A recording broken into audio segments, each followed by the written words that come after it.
Hello and welcome to CXOTalk episode number 248. It's Tuesday, August 1st, 2017, and my name is Diane Hinchcliffe, and I have a very distinguished CIO guest with us today, Mark Settle, CIO of Okta. Welcome, Mark. Morning. Thanks for joining us. We are very interested to hear about your CIO background. You're a 7-time CIO. It's your 7th stint, I believe, at Okta.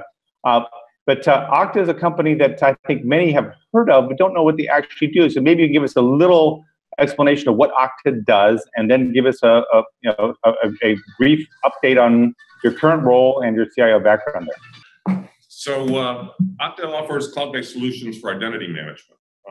When I first started in the field of IT, the biggest problems I had in identity management was having a head of sales come on my doorstep after he just hired some new reps and tell me it was taking IT 2 weeks to get them provisioned and get them gainfully put to work. More recently, companies have had a lot of issues around secure access to their business systems, and specifically deprovisioning employees and contractors that have sometimes hung around in their systems, either covertly or overtly. So identity management has become a big thing. Okta was the first vendor to actually bring identity management to the cloud and offer a cloud-based solution. And we can manage identities either within a company, we can assist with customer programs like loyalty programs, or with suppliers that come in and out of a company every day to do different forms of work. Yeah, and identity, the user logins and everything associated with that, it's the core of IT, being able to give people access to that. And you guys enable people to be able to do that with cloud-based services instead of on-premise IT. That's Absolutely. The core. Absolutely. Right, yeah, that's right. And so your job as CIO, typically most organizations bring a CIO in for a particular mandate or an imperative, something that is an inflection point in the organization. Can you share with us a little bit about your background, how you got on board with Okta, and what your big mission was there when you first arrived? So actually, I was an Okta customer. I implemented Okta about 4 years ago in a software company with about 10,000 employees. So I had firsthand knowledge of the product. And I had never worked for a startup company before. We've gone public since my arrival about a year ago. So that was an interesting experience. Both of those were factors that drew me to Okta. I knew the management team fairly well, and I really thought they had carved out a fairly unique space. I mean, the idea of identity management becoming a mission-critical capability, not just some kind of a hygiene function, it's very appealing to me from kind of an innovation and transformational point of view. The two missions we're on, here are one to grow the company. So, scaling our systems, not only to just handle more employees, but also to handle increasing business complexity as we start to branch out and increase sales activities and development activities in places like Canada, London, and Sydney. And then also we're trying to live the dream that we espouse to our customers. And so the founders of the company believe that the identity services that we offer would become critical as enterprises increasingly backed away from legacy, on-premise applications in their data centers and leverage cloud-based services. And I think the mental model that they had was, how is an employee going to function in the world of 2017 if they've got 20 to 30 SaaS tools that they're intermittently accessing during the day? So Okta was conceived as a gateway to empower the use of the cloud. And so we try to live up to that philosophy or credo by actually basing all of our internal operations solely on SaaS tools, software as a service capabilities. So I operate no data center whatsoever, and we operate the company on about 150 SaaS applications. And so you are living the cloud dream. You are essentially 100% public cloud. Is that right? We are 100% public cloud. Now, the term living the dream, as in so many other things in life, sometimes be careful what you wish for, because there's certainly there's pros and cons to any mix of on-prem and off-prem capabilities. One of the ones that you run into in a cloud-based world like this, a lot more emphasis on integrations among various tools that have been brought in. So large ERP packages like Oracle or SAP would have a lot of those kind of integrations inherent in the package that they're selling. When you start to select best-of-breed SaaS applications and knit them together, the IT organization inherits some integration responsibilities that maybe don't exist in more of a classic ERP-dominated world. Yeah, well, I mean, it's a real challenge, isn't it? And at least by eating, your own dog food or drinking your own Kool-Aid, whatever phrase you want to use, you are learning a lot about what your customers are going to face. And so, I have to believe that also has to help essentially with product development as well. You're not just running the business in terms of technology. You're also helping make sure that you're proving out the product as you guys grow the company. Absolutely right. Absolutely right. So 7 times, is that right? Or this is your 8th stint, or which one are you right now? This is number 7. I actually did the math this morning to get ready for my conversation with you. So I look back to the first title, which was in 1997. So I'm 7 over a 20-year period. So I think I'm right about the industry average. I don't know where that's fluctuating these days, but I'm a little under 3 years per stint. Yeah, I think it's right around 3 and change is the average right now, I think. So that's interesting, but that really makes you a glutton for punishment. The CIO is a thankless job, right? It's when things go wrong, it's your fault. When everything goes right, you never hear from anybody, right? And so, what attracts you to the role of being the most senior person in charge of information technology in an organization? You got to imagine there's something that you really enjoy about it. I think it's going to be trite because I think you'll get the same answer from a lot of people, whether they're CIOs or they work in other parts of the IT organization.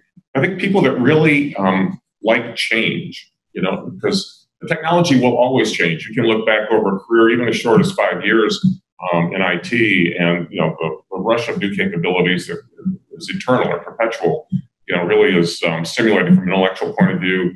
Sometimes leads to enhancements to a current business model or an extension of a current business model. So I think some of the personal satisfaction I get is trying to play the jigsaw puzzle of determining where some emerging technologies may actually be able to improve our internal productivity or lead to some new revenue opportunities. So it's the change part of it. And I think the other kind of trite answer, but again, it's true, is in the CIO role, you really get to watch the business operate on an end-to-end basis, as opposed to, working in marketing or finance or supply chain or manufacturing. You're really trying to optimize productivity, efficiency across that entire chain of value. And inevitably, the people running the functional groups don't have the same perspective and tend to focus somewhat myopically, but, justifiably on ways that they can improve their own internal activities or their segment of the value chain. So I think, CIOs that can really think in business terms can be a huge resource to CEOs and CFOs in terms of thinking through investment strategies, and a good example being, I remember after a ERP implementation in a specific company, the CFO and I had a heart-to-heart, and although his finance team benefited from the new ERP system, we were able to come to a mutual agreement that we had invested plenty in back office processes for some period of time. And, we needed a kind of a shakedown cruise for a year or two to really get the full benefit of those investments. I really needed to pivot pretty sharply and start looking at the front office and what we were doing to arm our sales force and make some investments there. So, I really think that end-to-end value chain perspective, it's educational, it's intellectually stimulating. And I think you can come away from that feeling you've had a real impact on the company. Yeah, because you can see the entire picture forming, right? You can see what the end-to-end impact, as you said, is on that. So, exactly. No, that's and not everyone has that ability to have that system thinking view of everything. I think that it's a challenging to fit all of that in your head. So, and you mentioned that a little bit in terms of focusing on the front end and focusing on the back end. Can you give us a sense of your main priorities as a CIO today? In your write-up, you have a lot of different areas that you've focused on the business in Okta. Can you give us kind of a sketch of what you're prioritized on and how do you do that? Yeah. So again, it's kind of funny. The things that I focus on, I think you get a very common answer from many other CIOs. It's almost scale invariant, I think, in a way, because of the technologies that are available to all of us. So one obviously is, leveraging the cloud. Now, in some companies, that really translates into looking at your application portfolio and really driving more of a SaaS crusade to, try to gain access to some of the business agility that comes from having SaaS tools. Another key dimension is collaboration. There's a proliferation of collaboration tools in most companies today, and the challenge is: are we really getting business benefit from this, or do we have a bunch of different sandboxes? And in effect, you can reach a point where you may actually undermine the productivity of the organization by having an explosion of collaboration tools. Security is important. Everybody is probably entertains 2 security vendors a week that come in and claim they have the secret sauce, the missing jigsaw puzzle piece that's going to lead to the totally comprehensive solution. And then data analytics and data insights. We're constantly looking at ways in which Okta customers are adopting new features and functions in our product set and feeding that back to our product managers as well. So, cloud leverage, security, collaboration tools, and data analytics.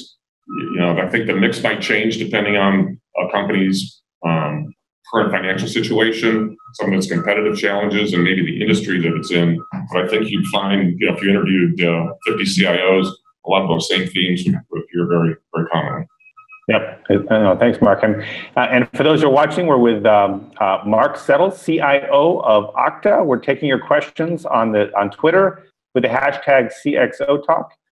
So, Mark, you just gave us a very wide-ranging view of your priorities and things you have to focus on. That's a lot to take into account. And we do. I talk to a lot of CIOs. We have CXOTalk, and we've been very fortunate to see a growing perspective on how the CIO role is changing. Some people are saying you should be more focused on digital business and have a P&L, and others are really focused on how do we improve the innovation function and move much more quickly.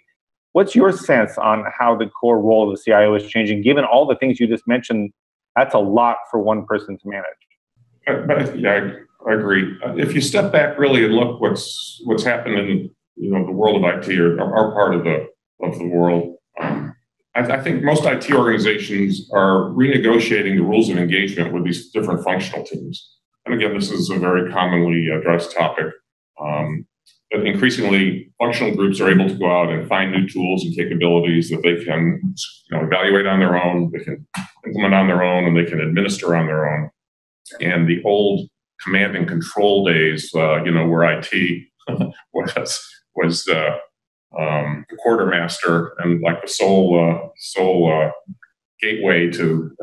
People have likened IT to Dr. No, right? Exactly. So I think across the board, and another common talk track around this is the sometimes tension, sometimes partnership that can develop between an IT organization and a marketing team. And many times the marketing folks there's a lot of innovation happening in that area with regard to campaigns and lead generation and customer behavior and interests, et cetera. And so there's a lot of new tools that are coming into that domain. Supply chain, there's been innovation in that area as well. So I think you have to look overall, and again, in the earlier times, IT would have bought the software, put it on the servers, put business systems analysts out into the functional teams, collected requirements, customized the legacy application, et cetera. And that's really like the old way of doing business. That's kind of gone away, and now you've got functional teams that actually have a lot of capability around configuring these tools to meet support the processes that they want. Now that happens up to a point. Roads still lead back to IT around issues like data management and security and integration with other tools. And so, just to be transparent, sometimes I kid. So I'll have a member of my team that'll come in and go, "Oh my God, you can't believe so-and-so went out and bought such and such, and they've gone off and they're starting to do something that we didn't even know about." And sometimes I just grin and say, "Don't worry, they'll be back here pretty soon, because they're going to find out that they're going to want to integrate that with some other tool, or they're going to drag some data into that system that comes from some other part of the company." And so sooner or later, roads will lead back to IT. And so, but in the general sense, the core way of doing business really does change in a more of a cloud-centric world, and the command and control and hierarchical approach to trying to control things is fading. And I would caveat that a little bit. That's depends a lot on industry. If you or I were working in a wealth management firm, or a private equity firm, or maybe in a legal firm with a lot of high-end litigation going on, I think we'd find a lot more control over the way documents were managed and messages were screened and those kind of things. So, but I think it's fair to say that the legal field isn't changing as fast as the digital world or the rest of the world. And so, in an exponential age, how can you have top-down control with your 1 year or 2 year, 3 year budgetary plans and roadmaps when the business is changing so quickly? So I personally, I'm glad to hear you say that it's becoming less hierarchical. But what happens when you imply that there's a lot more to IT than most people realize, right? So that's why the road always leads back, because you have the expertise to do all the things under the waterline that people have no idea has to be done, right? Do you enable? So do you don't try and stamp those things out? You let them experiment and then let them come to you, and you try and figure it out, or what's your process for kind of bringing them in from the cold? I have kind of two perspectives on that, which I'm hopeful I hope are going to be helpful to some of our listeners here today. So one, there's a first order difference in my mind between a platform application like Workday for HR or NetSuite for finance or Salesforce for sales, and for want of a better term, bolt-on applications. So maybe there's an applicant tracking system that would work in conjunction with a Workday. Maybe there's a travel reimbursement system that would work in conjunction with NetSuite. And so I think it's easier to innovate around the edges, right? So it's easier to look for new opportunities in that bolt-on kind of ecosystem where there may be some incremental capabilities or just new approaches or whatever without threatening the core platform in any way. The bigger changes, which are harder to implement and harder to innovate around, clearly your core platform. I think that's actually one of the beauties of the SaaS universe. The plug-and-play capabilities of some of these tools is actually quite large, and so if you were to discover the better applicant tracking system, the conversion would be relatively trivial. Just something like in a matter of weeks. So that's one. And that really relates to business risk. Where can I dabble with something or try it for innovation where in an isolated way where it's not some kind of a huge business risk that we're incurring. If we lost our applicant tracking system for 2 days, the world would not come to an end. The other thing that's edge IT versus core IT, right? Exactly. There you go. And I like that edge IT idea. And then the other thing I caution people, because I've been burned by this myself, I think if you're looking at startup companies, which is a great way to think about innovating and kind of bringing some opportunities for competitive advantage into your own in-company ecosystem, you really want to be careful at what stage of development they're in. And so from my personal experience, if a startup has received Series B funding, and it's got a level of maturity, maybe a couple hundred customers. I don't know if there's a hard and fast rule here, but you want the product to be mature enough, that you don't find yourself in kind of a user acceptance testing mode working with the tool, where you're almost, arm in arm with the product managers back at the startup company, trying to steer their development and basically debugging, some of the early releases. You can't wait that long. That's a major drag on what you're doing.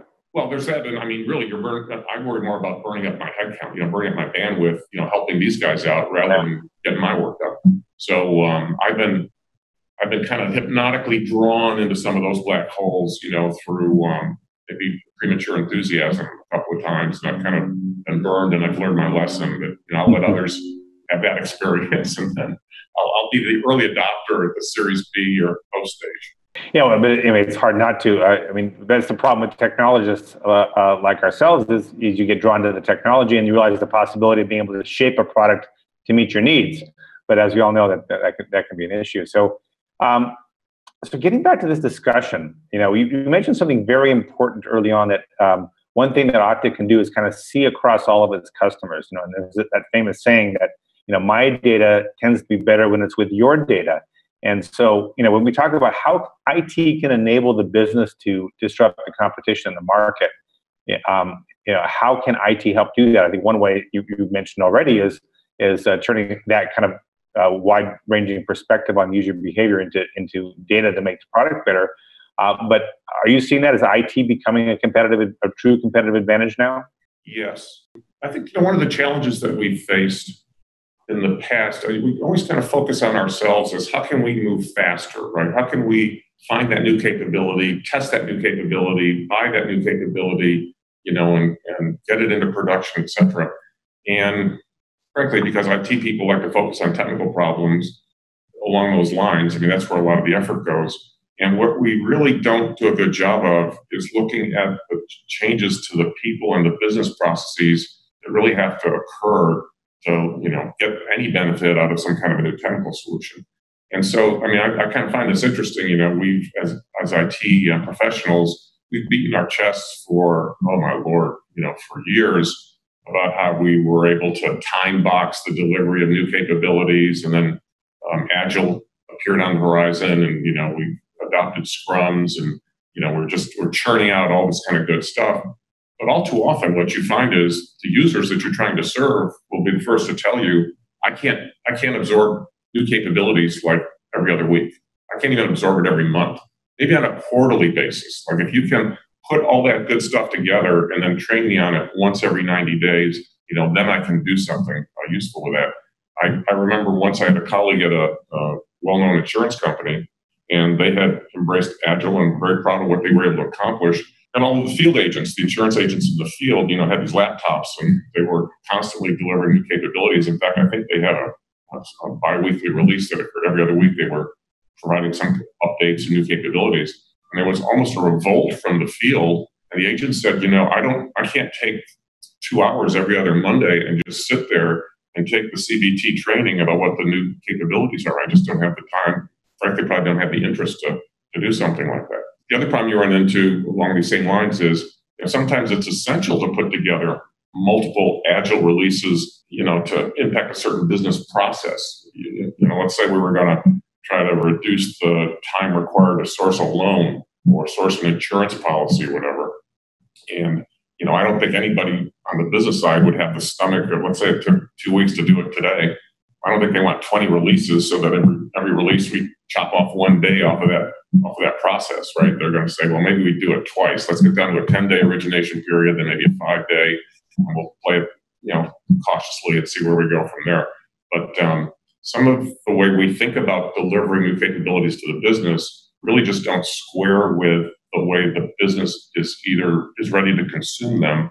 And so some of that is inevitable because certain processes all have to work together. But a lot of it is just, through the conventional way IT has worked with its clients. And we've got to get the clients on board with Agile as much as we've got to learn how to do it on our side. And I really don't think, we've been very successful at educating people about, on our customer side, about how they could work with us in different ways to avail themselves of new capabilities more quickly. Yeah, so you really brought up a very interesting line of thought, which is, as technology changes and improves exponentially, the ability for the business to absorb that change, to metabolize all the new releases, the new tools, new technologies, new user interfaces, is limited. It's fundamentally limited, and it seems like the human component is becoming the factor that controls how fast you're able to move. And yet, when I talk to CIOs, I surveyed the top 50 CIOs, at least on my list, who I think in the world are the leaders. And 96% of them came back saying they're either under strong or very strong pressure to move more quickly. And we all know what happens when they don't. But yet, what you're highlighting with the core challenge is not so much the technology, but just the fundamental human limitations of the business side to be able to absorb them. What are we going to do about that? How do we start dealing with that? Maybe everybody on the business needs to read the Reese book about minimum viable product. Because I think, exactly. I think we're killing ourselves on our side, saying, what is the minimum useful increment of capability we can kind of push across the transom, and if the receptivity on the other side, we've got to do something about that. Maybe it's. I don't think there's a generic answer. Well, I've heard with some CIOs say simplify, right? So civilization advances when things are made, when something complicated is made simpler. That may be an answer. And I certainly have heard a lot of people suggesting that things like robotic process automation, artificial intelligence, machine learning is going to take care of some of that issue by just doing the work directly, right? So I think these are some of the questions that we're all grappling with: is how are we going to accelerate the business, and how can we help the business do that? Because I don't think that they have the ability to, without our help, without IT's help, to be able to do that. I was going to pick up on that, Diane. And I think this part of our conversation really focuses on maybe more, enhancements and kind of incremental improvements along the way. I know I'm sure many of the people that are joining us today are thinking about ways of trying to have a more strategic impact on the business. Let's say you step back and you look at that value chain, you can see some real opportunities, maybe underlap or overlap connections between some of these different functions, or some new tools, some new process, could really have a big impact. And I've been personally, involved in many kind of Don Quixote quests to, bring forth that major strategic program that was going to lead to new revenues or improve profits, really kind of move the needle. And many of those are fraught with all kinds of, peril, both from a career point of view and a technical point of view. But, the table stakes for any of those kind of conversations come down to really credibility and trust. And I think people who really want to move the needle with the business, the first thing you got to do is do your own blocking and tackling, the basic parts of running an IT function. I mean, if you can't provision new employees on day one, you can't get stuff resolved at the service desk, the Wi-Fi breaks down, the AV equipment only works half the time. Even though you, as the CIO, might say, well, that's, just kind of BAU stuff and we'll make it better, quarter to quarter or year to year. Those kind of, constant frustrations that people experience can really undermine the credibility of the organization. So, it's hard for people to conceive that they should throw 10 million, in your path and let you go save the world for them. So credibility is huge. And then trust. I think, execs want to believe that you've got some insight into their business. And all too often we like to go and just ask people questions, collect data, go back and start writing requirements documents and business cases where we would, probably do a lot better job of developing relationships with those prospective customers if we went out to a sales quarterly business review, right? Or we visited a couple of customers, maybe with a member of the customer success. Spend time with the business. Yep. You really got to get in their shoes. And that's when they think, he gets it, she gets it. They can see what I'm up against here. Now I believe, now when he brings forth this crazy terminology about bots crawling some data lake to populate a telepathic marketing campaign, now I get it. Now I can see how that's going to work. Otherwise, when you pitch that for the first time, they think you've come from Pluto. They don't even know what you're talking. Yeah, exactly. Great insights, Mark. So we're well over halfway through the show. I'd like to thank our sponsor, Livestream, which does all the technical pieces in the background to bring you CXOTalk. And please ask your questions on Twitter using the hashtag CXOTalk. So, Mark, you brought up a bunch of challenging issues. How do we, you were talking about building requirements documents and out of isolation with the users, and Agile was supposed to solve that, by putting everyone in the same room so that, if one thing changed, the developer, the tester, the business user, the person deploying it, the help desk, everyone knows what's going on. And, the whole concept of DevOps, I'm sure you're quite familiar with that, has come up with that. Do we have the right tools to really meet our challenges with IT today? I mean, I think there's a lot of discussion about this. What's the next CIO going to look like?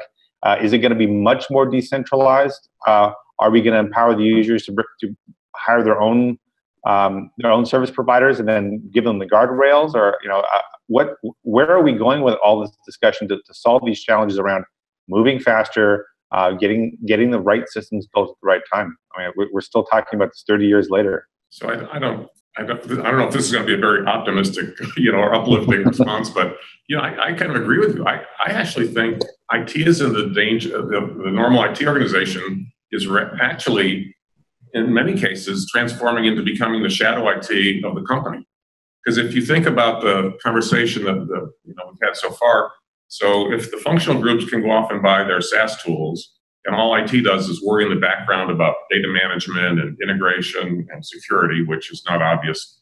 That's the under part of the iceberg that's not obvious to a lot of people. And BYOD has effectively, been adopted, whether in practice or in principle. So people are doing company business on smartphones and tablets of their own. And instead of going to the service desk, people are talking to their peers across the cube about how do you do this and how do you do that. Or they're using a bot to go follow a knowledge base to get advice about how to reinstall a driver on their laptop. Then you get back to the perennial question: what are all those people doing and all that money? How do they spend all that money every year? It's like impossible to imagine. So I think it's real that the visibility that IT has in a lot of organizations kind of wanes. When you look at the higher visibility excitement of the HR director that brought in the new applicant tracking tool, or the new hire from across the street that uses the Microsoft Surface device, or the list goes on. So I think we do kind of operate a bit at peril here, and the areas we need to double down on are things that we read about all the time. Data analytics, security concerns, and ways of driving collaboration. I just think the workplace has become so much more virtual. We were able to have more control when people all drove to the central office and parked their cars in the suburban parking lot, and trooped in and had fixed desktops, and no smartphones, and it was a lot easier to have control. Yes, right. And these days, that's not the way the world works. It's a 24/7 experience. I can assure you, the employees in this company probably all have 3 to 6 different devices that they use to access different business applications, and they are a 24/7 organization where people are doing different kind of business related things any time of day. So that's a whole different workplace to try to manage and make as productive as possible. That's a big challenge. So the opportunities are certainly there. If you have the credibility and trust to come in and do something, you can offer some solutions, I think. And I'm circling back here and repeating myself a bit, and then really coming up with a compact with different functional teams about how can we jointly do business together to get you access to things more quickly, or to deliver more functionality more quickly, et cetera, et cetera, et cetera. Yeah, no, absolutely. Well, I mean, you've said some very provocative things, and the question is the role of the CIO becoming one of where the CIO is the conductor, right, out in front, leading the business, but connecting HR with the supply chain, connecting the operations folks with customer care, connecting all the dots in the business to make it work, and it's kind of visible as a digital leader out front, or really as a CIO becoming more of a man behind the curtain, man or woman behind the curtain, who's being the success by empowering and enabling different agents of change inside the organization. Or is it a combination of the two? I mean, this is, I think, where a lot of people are trying to figure out what's the right stance to take in all of this to get to the next step. So I always think it's dangerous when a CIO or any IT exec tries to convince business people that the IT organization has delivered business value. Then it's hard to do. Well, and I think what you want is the business exec to tell his colleagues that IT has to deliver business value, because IT people are too, in most instances, too financially naive. So, I mean, I have a lot of pronounced views about business value realization.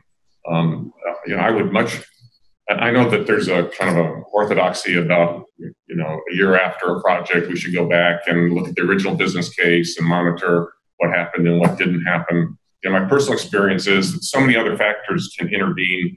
You could have lost an executive sponsor. You might have spun off a division. You might have acquired somebody else. Retrospectives are hit and miss as a result of that. Yeah, exactly. I mean, so, to try to, and then even if there have been very positive results, to try to attribute what part of that had to do with like the technology, we reorganized, right? We moved 20 people out, hired 3 people with new skills, distributed the function across 3 continents and whatever. And now it's like better. It's like cheaper, faster, and better. Well, that's great, but so what part of that can you lay off on the IT business case?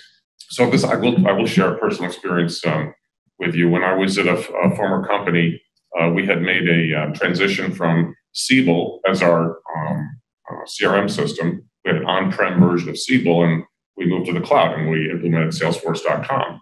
And we had 2 divisions in this company. And the president of one of the divisions said very publicly and repeatedly, he said, that was the best IT project that I've seen in the last 3 years. So, that the business value associated with having the president being willing to say that, and sincerely in multiple forums, surpassed, any kind of documentation I could have produced that would have tried to convince people that we had actually generated some value. So and that's the best measure. Does the business feel it in its bones, right? As opposed to a spreadsheet that they'll never understand anyway. So yeah, it's a really interesting challenge. So I want to make sure we have time to talk about your book. So I'll be the next question after this one.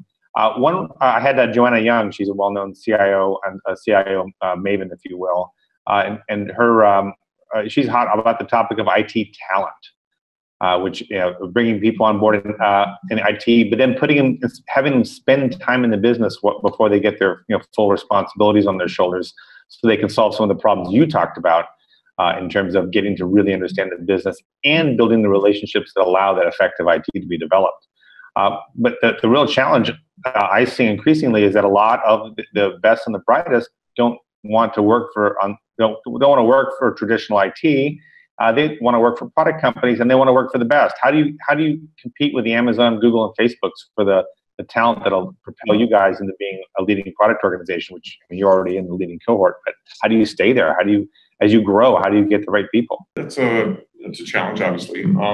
It's interesting. I've done a fair amount of college recruiting in the past, and when you go to the job fairs, and the students come up, and of course they're getting degrees usually in some kind of an engineering or scientific field. They seem to all have an intuitive understanding of software development.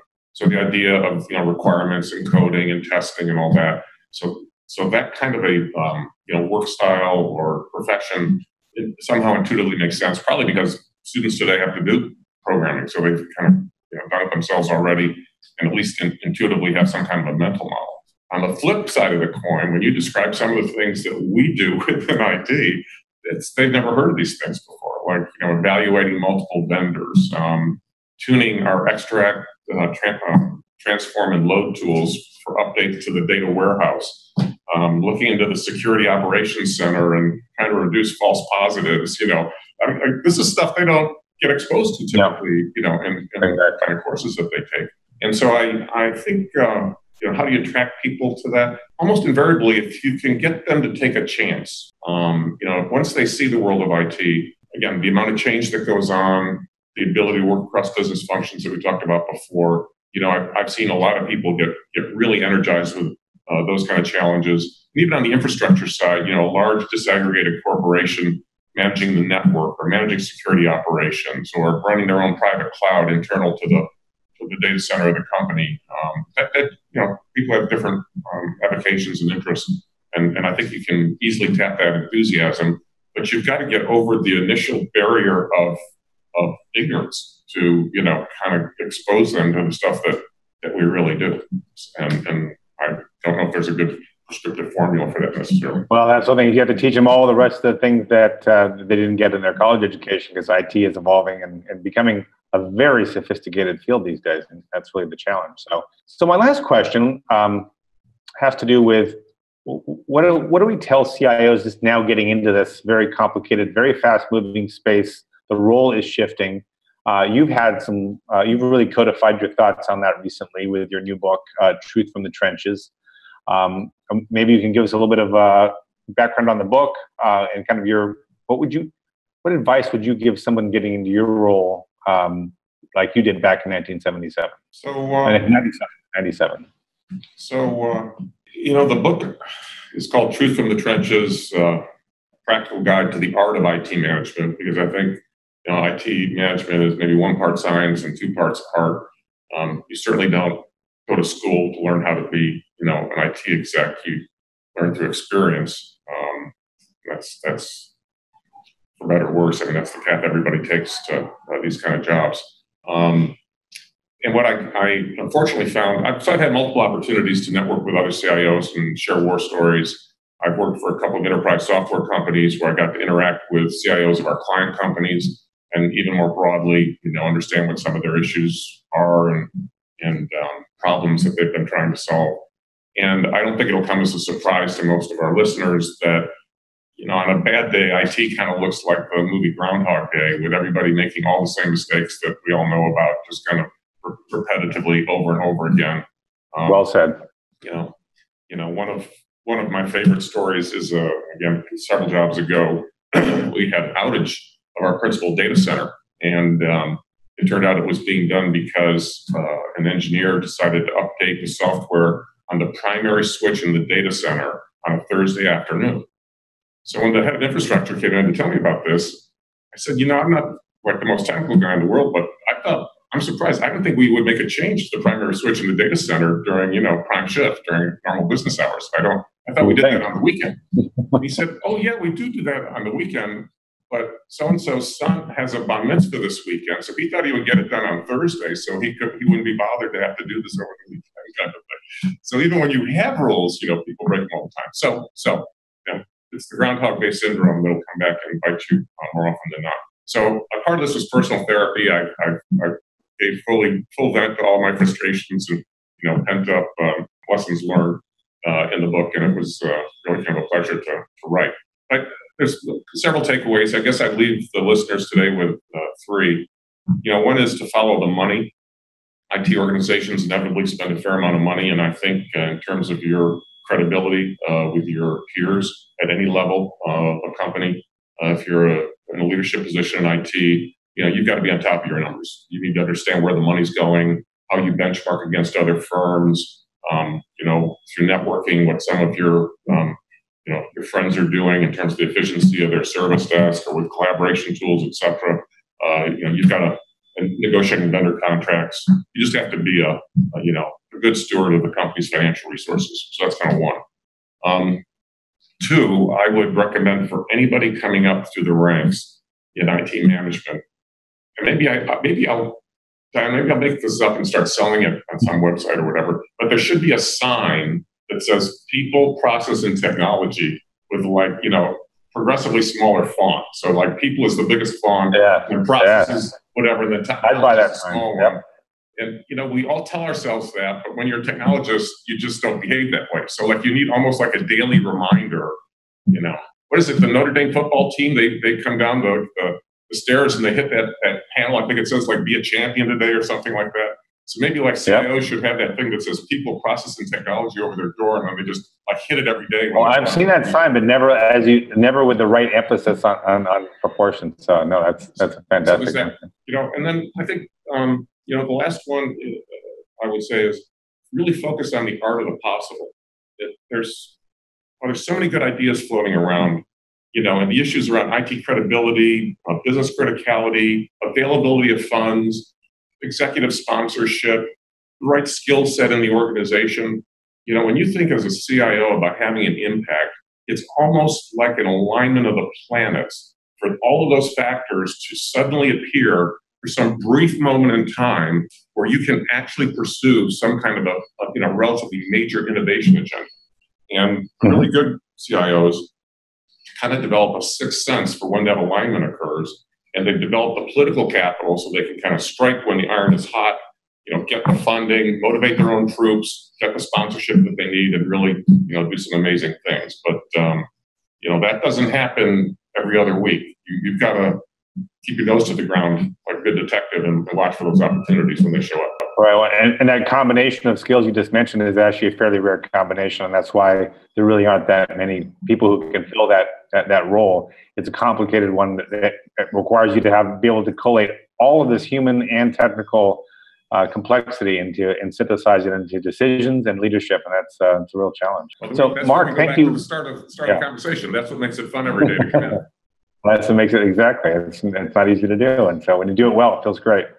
So, well, Mark, thank you so much for joining us today. This was CXOTalk, episode 248, I believe. We had Mark Settle, the CIO of Okta. Thanks very much for watching, everyone.